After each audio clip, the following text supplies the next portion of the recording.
ससुराल में गरीब बहू को मिला सास से माँ वाला प्यार। आओ बच्चों, देखो आज नए साल पर मैं तुम्हारे लिए पाइनएप्पल पेस्ट्री लेकर आया हूँ।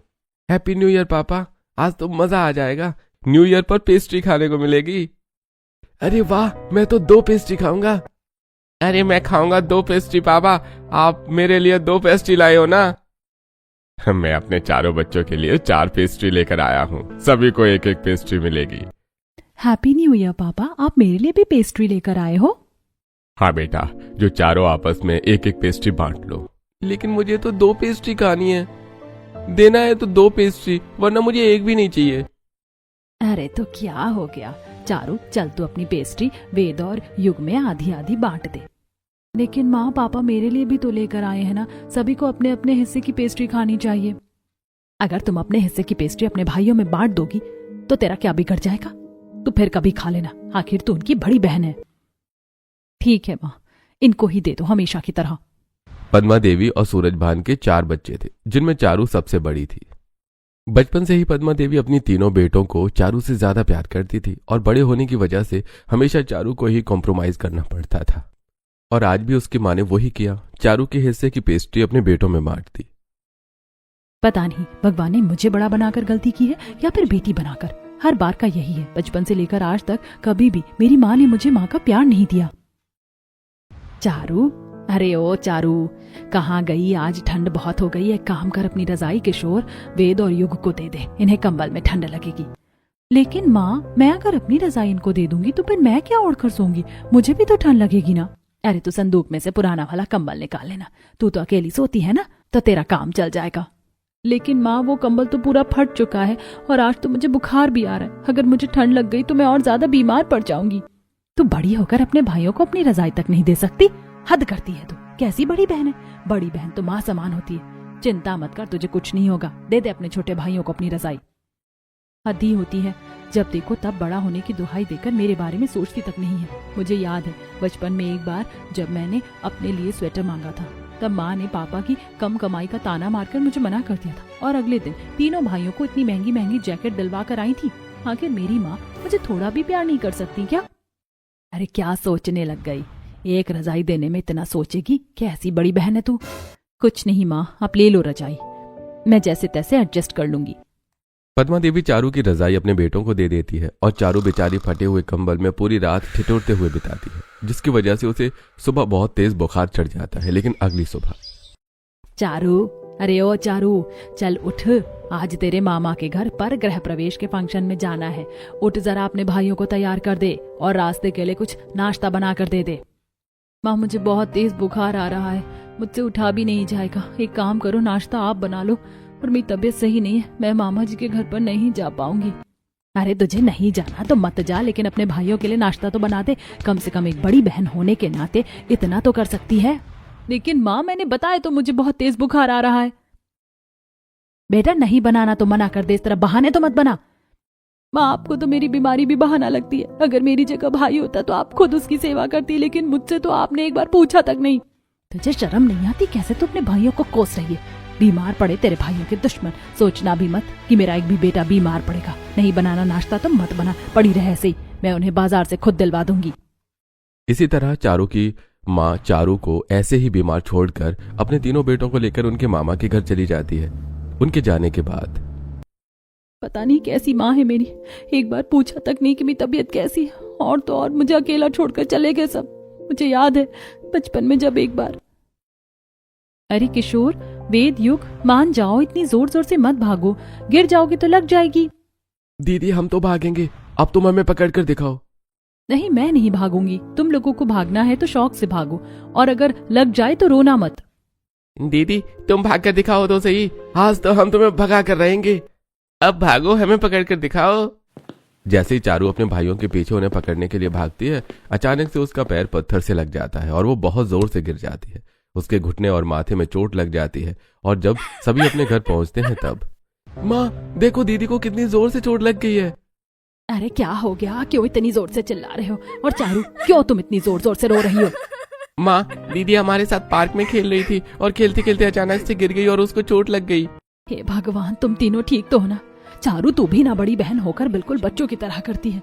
तुझे तो कम से कम समझना चाहिए, अगर तेरे भाइयों में से किसी को लग जाती तो। किशोर, वेद, युग, तुम तीनों ठीक हो ना? कहीं तुम्हारे लगी तो नहीं? माँ, हमें नहीं, चारू दीदी के लगी है, हम लोग बिल्कुल ठीक है। चारू, तुझे सही में कोई अकल नहीं है? बच्चों के साथ बिल्कुल बच्ची बन जाती है। अगर इन तीनों में से किसी को भी लग जाती ना तो मैं तुझे छोड़ती नहीं। लेकिन माँ, चोट तो मुझे लगी है ना, मुझे तो एक बार पूछ लो। अब तुझसे क्या पूछना? तू इतनी बड़ी होकर इधर उधर भागती कूदती रहती है। जा जाकर अंदर खून साफ कर ले और इन तीनों के लिए दूध बना दे।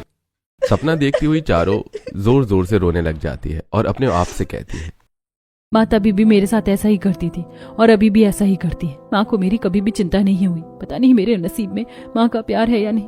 काश मैं भी बेटा होती तो आज मुझे भी अपनी माँ का प्यार मिलता होता। चारू बचपन से ही अपनी माँ के प्यार के लिए इसी तरह तरसती रहती थी। उसकी माँ हमेशा अपने बेटों की फिक्र किया करती थी और उन्हीं पर अपना प्यार लुटाया करती थी। उस दिन चारू पूरा दिन बुखार में तड़पती रही, लेकिन कोई भी उसकी देखभाल करने वाला नहीं था। अगले दिन, अरे पद्मा जी, चारू के लिए एक बहुत बड़े घर से रिश्ता आया है। लड़के वाले व्यापारी है और बिना दहेज और बिना लेन देन की शादी करने को तैयार है। अरे वाह, आपको क्या लगता है मैं चारू की शादी कर देनी चाहिए? मुझे तो लड़का पसंद है, एक बार चारू से बात करके देख लेते हैं। चारू से क्या बात करनी है? पुराने जमाने में हमारे माँ बाप भी खुद ही हमारे लिए रिश्ता तय करते थे। चारू के माता पिता उसके रिश्ते की बात कर ही रहे होते हैं, तभी चारू बाहर उनके लिए चाय लेकर आती है और उनकी बातें सुन लेती है। मम्मी पापा, मैं अभी केवल 17 साल की हूँ। आप इतनी जल्दी मेरी शादी कैसे कर सकते हैं? मैं तो बालिग भी नहीं हूँ। अरे चारू बेटा, 1 साल बाद तुम 18 साल की हो जाओगी और कोई जल्दी देर नहीं होती। हमारे जमाने में 14 साल की लड़कियों की शादी हो जाती थी। देख, तेरा लड़का देख, बहुत ही अमीर परिवार है, तू वहां पर बहुत खुश रहेगी। चारू लड़के की तस्वीर देखती है और एकदम से रोने लगती है। मम्मी पापा, आप लोगों ने बचपन से लेकर आज तक मुझे कभी भी माँ बाप का प्यार नहीं दिया, लेकिन शादी करने के लिए कम से कम लड़का तो अच्छा देखो। ये लड़का तो कितना बड़ा लग रहा है। अरे केवल तुझसे 10 साल ही तो बड़ा है, तभी तो हमारे जैसे गरीब परिवार में रिश्ता जोड़ने को तैयार हुए। अच्छा, तो मतलब ये लोग अमीर हैं इसीलिए आप मेरी शादी करने के लिए तैयार हो गए? अरे पागल, सोच कर देख, तेरी शादी इस परिवार में हो जाएगी तो तू भी अमीर हो जाएगी। फिर तू अपने भाइयों के लिए कुछ कर पाएगी, अच्छे घर में जाएगी तो तेरे साथ साथ तेरे भाइयों की जिंदगी भी संवर जाएगी।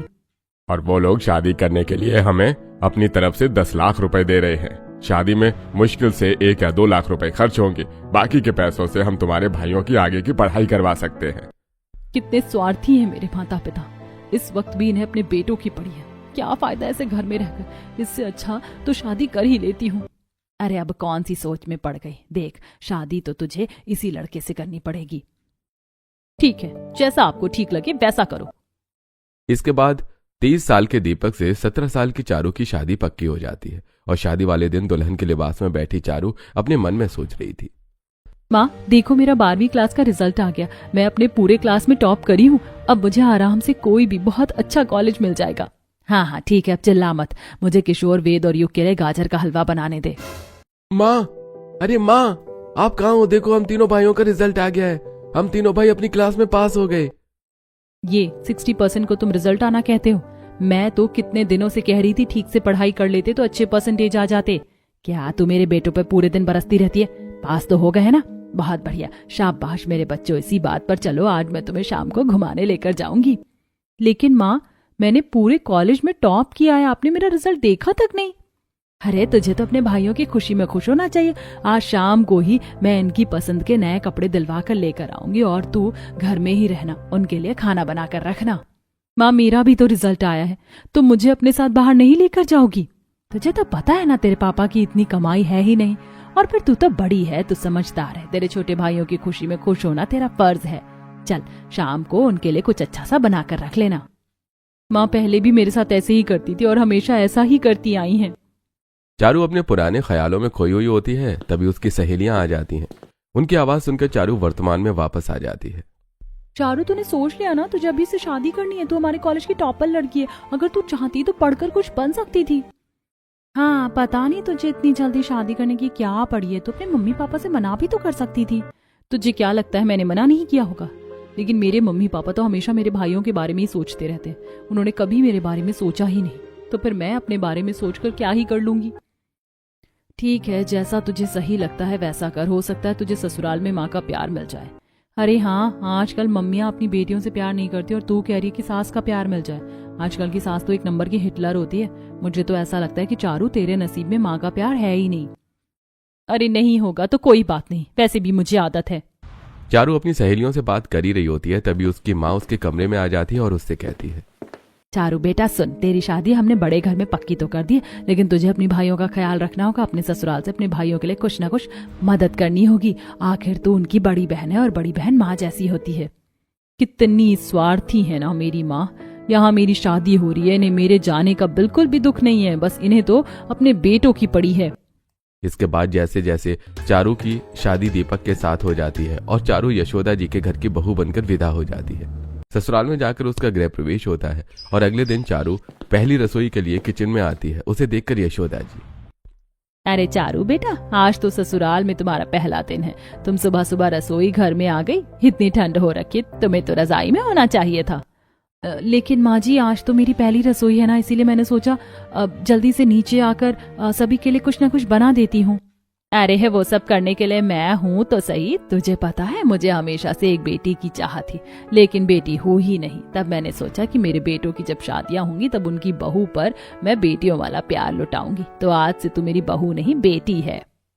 यशोदा जी की बातें सुनकर चारू की आंखें भर आती हैं। वो अपनी सास के पैर छूने के लिए झुकती है, तभी यशोदा जी, अभी तो समझाया ना कि तू मेरी बहू नहीं, बेटी है, और बेटियां प्यार नहीं छूती। जा जाकर आराम करो, और हाँ, मुझे बस अपनी पसंद बताकर जा, तुझे आज क्या खाना है। गाजर का हलवा, मुझे गाजर का हलवा बहुत पसंद है। ठीक है, तू जाकर आराम कर, थोड़ी देर में तेले में गाजर का हलवा बनाती हूँ। अपनी बात सास की बात सुनकर चारू अपने कमरे में जाकर लेट जाती है और थोड़ी ही देर बाद यशोदा जी की आवाज आती है, चारू, अरे बेटा चारू, नीचे तो आ, चल आजा, कुछ खा ले। आई मम्मी जी। चारू जल्दी से नीचे आती है तो देखती है कि उसकी सास ने एक कढ़ाई में बहुत सारा गाजर का हलवा, पूड़ी, खीर, सब्जी बनाकर रखी हुई है और एक छोटी सी कटोरी में हवा निकाल रही है। ये तो मुझे पहले ही पता था। यहाँ भी मेरी सास मेरी माँ की तरह ही मेरे भाइयों को कटोरा भरकर हलवा दे देंगी और बाद में मेरे लिए या तो बचेगा ही नहीं या फिर मुझे बस थोड़ा सा खाने को मिलेगा। अरे चारू किस सोच में चली गई। ये हलवा मंदिर में अपने हाथों से भोग लगा कर आ। जी ठीक है मम्मी जी। इसके बाद चारू भगवान जी को भोग लगाकर वापस रसोई में आती है। तभी यशोदा जी बड़े से कटोरे में बहुत सारा हवा निकालकर चारू के हाथ में थमा देती है। ये ले बेटा, ये हलवा तेरे लिए, तू इसे उठाकर रख दे और तेरा जब भी मन करे तब खा लेना। लेकिन मम्मी जी, आपने तो पूरे परिवार के लिए हलवा बनाया था ना, फिर आपने इतना सारा हलवा मुझे दे दिया, बाकी लोग क्या कहेंगे। अरे तू बाकी सबकी चिंता मत कर, मैंने आज तक अपने बेटों को अपने हाथों का बना बना कर खिलाया। पहली बार मुझे अपनी बेटी को लाड़ करने का मौका मिल रहा है। तू बस हलवा खाकर बता बना कैसा है। अपनी सास की बात सुनकर चारू की आंखों में आंसू आ जाते हैं और वो अचानक अपनी सास के गले लग जाती है। मम्मी जी, आज तक मुझे कभी भी किसी ने ऐसा प्यार नहीं किया। मुझे तो उम्मीद भी नहीं थी कि मुझ जैसी गरीब बहू को ससुराल में माँ जैसा प्यार मिलेगा। आप सच में बहुत अच्छी हैं। दोनों सास बहू आपस में बातें कर रही होती हैं, तभी चारू के ससुर जी की आवाज आती है। अरे सास बहू आपस में भरत मिलाप करती रहोगी या खाना भी दोगी? अरे भाई, बहुत तेज भूख लगी है। आप हमें नजर मत लगाइए, मैं बस अभी खाना लेकर आई। इसके बाद सभी खाना खाते हैं और ससुराल में चारू का पहला दिन बहुत ही खुशी से बीतता है। रात के समय चारू अपने बिस्तर पर लेटी होती है और सोच रही होती है। पहली बार मुझे ऐसा लगा कि वास्तव में माँ का प्यार क्या होता है। मेरी माँ जब घर पर हलवा बनाती थी तो हमेशा मेरे भाइयों को ही देती थी, मेरे लिए कभी बचता ही नहीं था। चारू अपने मन में पुरानी बातें सोच रही होती है, तभी उसका पति दीपक कमरे में आता है। अरे चारू, कौन से ख्यालों में खो गई हो? लगता है तुम्हें ये शादी पसंद नहीं है, लेकिन मैं वादा करता हूँ इस घर में कभी भी तुम्हें कोई परेशानी नहीं होगी। मेरे मम्मी पापा तुम्हें बेटी बनाकर रखेंगे और मेरी तरफ से भी तुम्हें कभी कोई शिकायत नहीं रहेगी। नहीं नहीं दीपक जी, मुझे आपसे कोई शिकायत नहीं है, मैं शादी से खुश हूँ। ससुराल में चारू का पहला दिन काफी अच्छा गुजरता है और अगले दिन दोपहर में यशोदा जी हॉल में बैठकर टीवी देख रही होती हैं। तभी वो चारू से कहती हैं, चारू बेटा आओ, आज हम सास बहू ठंड में एक साथ एक ही रजाई में बैठकर यहाँ पर टीवी देखेंगे। मम्मी जी, आप मेरे साथ बैठकर टीवी देखोगी? मेरी तो सहेलियां बता रही थी सास हिटलर जैसी होती है। हाँ बेटा, कुछ कुछ होती होंगी, लेकिन मैं तुम्हारी सास नहीं, माँ हूँ, भूल गई क्या? नहीं नहीं मम्मी जी, मुझे याद है, आप तो मेरी माँ हो। इसके बाद दोनों सास बहू हॉल में बैठकर मूवी देखती हैं। तभी चारों का देवर हर्षुल वहां पर आता है। मम्मी, मुझे लगता है ठंड बहुत ज्यादा हो गई है, तो तुम क्या हमारे साथ शॉपिंग करने के लिए चलोगी? मुझे कुछ गर्म कपड़े खरीदने हैं। हाँ मम्मी, मुझे भी अपने लिए थोड़ा बहुत सामान लेकर आना है। आप हमारे साथ चलोगी क्या? हाँ बेटा, क्यों नहीं चलूंगी। चारू बेटा तुम भी तैयार हो जाओ, हम सभी लोग मिलकर आज शॉपिंग करने चलते हैं। एक काम करेंगे, लौटते समय खाना भी बाहर ही खा लेंगे और दीपक के पापा को भी वहीं पर बुला लेंगे। माँ, ये तो बहुत ही बढ़िया आइडिया है। चलो जल्दी से तैयार हो जाते हैं। आप लोग जा रहे हो तो घर पर फिर कौन रुकेगा? एक काम करो, आप लोग चले जाओ, मैं घर पर रुक जाती हूँ। अरे तुम क्यों घर पर रुकोगी? जब हम सब जाएंगे बाहर तो तुम भी हमारे साथ जाओगी ना, और घर पर ताला लगाकर चलेंगे और हमारे घर की बेटी को उतना ही प्यार मिलेगा जितना हमारे घर के बेटों को मिलता है। यशोदा जी की बात सुनकर चारों की आंखें भर आती हैं और वो अपने कमरे में तैयार होने के लिए जाती है। अपने कमरे में तैयार होते होते चारू अपने पुराने दिनों को फिर से याद करने लगती है। माँ, मेरी सहेली की बड़ी बहन की शादी हो रही है और मुझे उसने अपनी बहन की शादी में बुलाया है, तो क्या मैं उसके घर जा सकती हूँ? अरे नहीं नहीं, अगर तू शादी में जाएगी तो तेरे भाइयों का ख्याल कैसे रखेगी? वैसे भी सर्दियों का समय है और तेरे भाइयों को गर्मा गर्म खाना पसंद है, तो तू कहीं नहीं जाएगी। मैं तो दवाई लेकर रात को सो जाऊंगी, तो अपने भाइयों को गर्म खाना बनाकर तू ही खिलाएगी। लेकिन माँ, एक दिन की तो बात है, मुझे मेरी फ्रेंड की बहन की शादी में जाने दो। उसने कई बार कहा है मेरी सारी सहेलियां आ रही हैं। अरे मना कर दिया ना, बात समझ में नहीं आती? तू हमारे घर में सबसे बड़ी है, तो जरा अपने भाइयों के बारे में सोच। चारू ये सब बातें सोच ही रही होती है कि तभी उसकी सास की आवाज आती है। चारू बेटा, तैयार हुई या नहीं? जल्दी चलो, हमें देर हो जाएगी। तुरंत चारू अपने आंसू पोंछती है और आवाज देती है, जी मम्मी जी, हो गई तैयार, बस अभी आती हूँ। इसके बाद चारू जल्दी जल्दी तैयार होती है और अपने मन में सोचती है, मेरी माँ मुझे कभी खुद कहीं नहीं जाने देती थी और मेरे भाइयों को हमेशा हर जगह भेज देती थी। जब भी किसी की शादी होती थी तो मेरे सभी भाइयों को कपड़े दिलाए जाते थे, लेकिन मुझे कभी भी कुछ नहीं दिलाया गया। लेकिन मेरी सास को देखो, वो तो अपने बेटों से भी ज्यादा मुझे मान रही हैं। इसके बाद चारू जल्दी जल्दी तैयार होकर अपनी सास के साथ बाजार जाती है और बाजार में, चारू बेटा देखिए, जैकेट तेरे ऊपर कितनी अच्छी लग रही है और ये स्वेटर तो देखकर ऐसा लग रहा है कि तेरे लिए ही बना है। हाँ भाभी, देखो ना, ये शॉल कितनी सुंदर लग रही है, आपके ऊपर कितनी अच्छी लगेगी। आप और माँ दोनों एक एक से कलर की ले लो, फिर दोनों एक जैसे लगोगे। लेकिन मम्मी जी, हम तो यहाँ पर भैया की शॉपिंग करने के लिए आए हैं ना, लेकिन आप तो मुझे एक कपड़े दिलाई जा रही हो। अरे उन्होंने तो ले लिए, उन्हें केवल वुलेंस चाहिए थे, और फिर बेटियों का हक तो हमेशा बेटों से ज्यादा होता है। तुम्हें जो भी पसंद हो तो मुझे बता दो, हम खरीद लेंगे। मैं तो शादी के लिए कितना डर रही थी, लेकिन सच में मेरी सास तो बिल्कुल मेरी माँ जैसी है। मुझ जैसी गरीब लड़की को कभी अपनी माँ का प्यार नहीं मिला, लेकिन इस गरीब बहू को ससुराल में माँ का प्यार मिल रहा है। मैं सच में बहुत ही किस्मत वाली हूँ। अरे आप लोगों की शॉपिंग हो गई हो तो फिर हम कुछ खाना खाने के लिए चलें? हाँ बिल्कुल चलते हैं। चारू बेटा बताओ, आज तुम क्या खाना पसंद करोगी? लेकिन मम्मी जी, खाना तो आप लोग अपनी पसंद का खाएंगे ना? अरे नहीं भाभी, आप बताओ आपको खाने में क्या पसंद है, हम सब आज आपकी पसंद का खाना खाएंगे। सब लोग खाने पीने की बात कर ही रहे होते हैं, तभी दीपक और नंदलाल जी वहां आ जाते हैं। अरे हमारी बिटिया रानी को खरीदारी कराई कि नहीं? हाँ हाँ, इसे जो जो पसंद था हमने सब कुछ ले लिया। आप बहुत जोर से भूख लगी, चलो कुछ खाने चलते हैं। ठीक है चलिए, आज हम कुछ साउथ इंडियन खाएंगे। वैसे भी चारू को साउथ इंडियन खाना बहुत पसंद है। अरे वाह चारू, साउथ इंडियन तो मुझे भी बहुत पसंद है। चलो आज हम साउथ इंडियन ही खाएंगे। इसके बाद सभी लोग रेस्टोरेंट जाते हैं और वहां पर इडली डोसा वाला साउथ इंडियन खाना खाकर वापस घर लौट आते हैं। इसी तरह ससुराल में चारों के कुछ और दिन बहुत खुशी से बीतते हैं। और फिर एक दिन, यशोदा जी, बड़े भैया के बेटे का रिश्ता पक्का हो गया है, हमें उनकी सगाई में जाना है। ठीक है, बताइए कब की सगाई है, हम लोग तैयार हो जाएंगे। लेकिन उनके यहाँ से केवल 4 लोगों का इनविटेशन आया है, तो पहले ये बताओ कि हमारे घर से जाएगा कौन कौन? देखिए, मेरा और आपका जाना तो जरूरी है, और हर्षुल और विवेक को हम ले जाते ही थे, तो इस बार हम दीपक और चारू को लेकर जाएंगे। आखिर चारू हमारे घर की बहू है और हमारी बेटी जैसी है। बहुत बढ़िया, तुम लोग तैयार हो जाना और हम लोग समय से ही चलेंगे। इसके बाद सभी लोग तैयार होकर सगाई में जाते हैं और वहां पर चारू को पता चलता है कि सगाई में केवल 4 ही लोगों का इन्विटेशन था, लेकिन उसकी सास अपने बेटों को छोड़कर उसे सगाई में लेकर आई है। ये बात सुनकर चारू की आंखें भर आती हैं और घर आकर, माँ जी, आपने मुझे बताया नहीं कि सगाई में लोगों का इनविटेशन आया था। आप मेरी वजह से दोनों भैया को छोड़कर गई थी। बेटा, तुम हमारे घर की बेटी हो और जितना हमारे बेटों का हक है उतना ही तुम्हारा भी हक है। अब तुम ज्यादा सोचो मत, जाकर आराम करो, तुम बहुत ज्यादा थक गई होगी। चारू यशोदा जी की बात सुनकर खुश हो जाती है और अपने कमरे में जाकर आराम करती है। अगले दिन दोपहर में चारू हॉल में बैठकर टीवी देख रही थी और उसकी सास उसके लिए उसकी पसंद का गाजर का हलवा बना रही होती है। तभी पड़ोस की शांति ताई घर में आती है। अरे यशोदा जी कहाँ हो, क्या कर रही हो? अरे शांति ताई यहाँ आप बैठो बाहर, मैं अभी आई, जरा गाजर का हलवा बना रही हूँ। चारू कैसी बहू हो तुम, तुम्हें शर्म नहीं आती? तुम्हारे साथ रसोई में अकेले काम में लगी हुई है और तुम यहाँ पर आराम से टांगे पसार कर टीवी देख रही हो।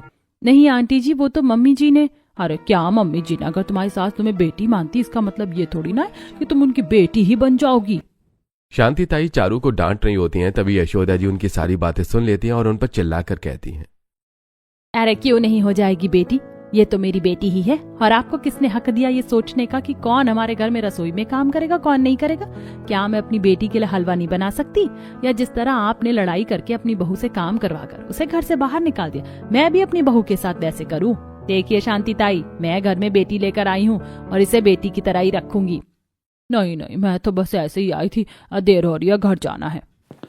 इसके बाद शांति ताई शर्मिंदा होकर अपने घर लौट जाती हैं और यशोदा जी चारू से कहती है, बेटा तुम इन लोगों की बातों पर कभी भी ध्यान मत देना, ये लोग तो होते ही ऐसे हैं, अपना घर छोड़कर दूसरों के घर में जाकर तमाशा देखते हैं। तुम ये गाजर का हलवा खाओ और बताओ कि कैसा बना है। इसके बाद यशोदा जी अपने हाथों से चारू को गाजर का हलवा खिलाती हैं। कुछ दिन बहुत खुशी से बीतते हैं और फिर एक दिन, माँ आपको पता है चारू का जन्मदिन है कल का, तो कुछ प्लान करें क्या? अरे तूने पहले क्यों नहीं बताया? मुझे तो अपनी बहू के लिए सरप्राइज पार्टी प्लान करनी है। बहू का बर्थडे बहुत आलीशान तरीके से मनाएंगे। ठीक है, हम जन्मदिन की पूरी तैयारी कर लेंगे, बस आप भाभी को पार्टी में लेकर आ जाना। इसके बाद यशोदा जी का पूरा परिवार जन्मदिन की सरप्राइज पार्टी प्लान करता है और उस पार्टी में सभी रिश्तेदार, पड़ोसी, मेहमान और चारू के मायके वाले भी आते हैं। दीपक चारू को सुबह ही बहाने से घर से बाहर ले जाता है और शाम के समय जब वो लोग घर लौटते हैं तब अपने बर्थडे की सरप्राइज पार्टी को देखकर चारू की खुशी का ठिकाना ही नहीं रहता और वो अपनी आकर सास के गले से लग जाती है। मम्मी जी आपने ये पूरी पार्टी मेरे लिए प्लान की है, मुझे तो यकीन ही नहीं हो रहा। आपको पता है आज तक कभी भी मेरा जन्मदिन नहीं मनाया गया। मेरे घर पर तो हमेशा मेरे भाइयों का जन्मदिन मनाया जाता था। अरे भाई, हमारी बेटी का जन्मदिन था, हम कैसे नहीं मनाते? अरे बहन जी, इतना सब खर्चा करने की क्या जरूरत थी? बेटे का जन्मदिन होता तो ये सब अच्छा भी लगता। आपने तो बहू के जन्मदिन पर इतना तमाशा कर लिया। क्यों पद्मा जी, आपको पसंद नहीं आया? आपकी बेटी के ससुराल में आपकी बेटी को बेटी जैसा ही प्यार मिल रहा है, आपको तो खुश होना चाहिए। देखा माँ, इसे कहते हैं माँ का प्यार। आपने तो कभी मुझे माँ का प्यार दिया ही नहीं। आपको तो हमेशा मेरे भाइयों की पड़ी रहती थी, लेकिन मुझ गरीब बहू को मेरे ससुराल में सास से माँ का प्यार मिला। आपने हमेशा मुझ में और भाइयों में फर्क किया। मेरे बड़े होने की वजह से हमेशा मुझे कॉम्प्रोमाइज करवाया, लेकिन मेरी अहमियत मेरी माँ जैसी सास ने मुझे बताई। कभी कभी सोचती हूँ कि काश मैं अपनी सास की कोख से पैदा हुई होती तो मुझे इतने साल माँ के प्यार के लिए तरसना नहीं पड़ता। चारू की बात सुनकर पद्मा जी को अपनी गलती का एहसास होता है और वो रोने लगती हैं। मुझे माफ कर दे बेटा, मैंने हमेशा बेटों के मुंह में आकर तेरे साथ गलत किया, पर अब मैं समझ चुकी हूँ। आज से मैं भी तुझे उतना ही प्यार दूंगी जितना यशोदा जी देती है। इसके बाद पद्मा जी को अपनी गलती का एहसास हो जाता है और अब चारू के पास न केवल ससुराल में बल्कि मायके में भी माँ का प्यार होता है।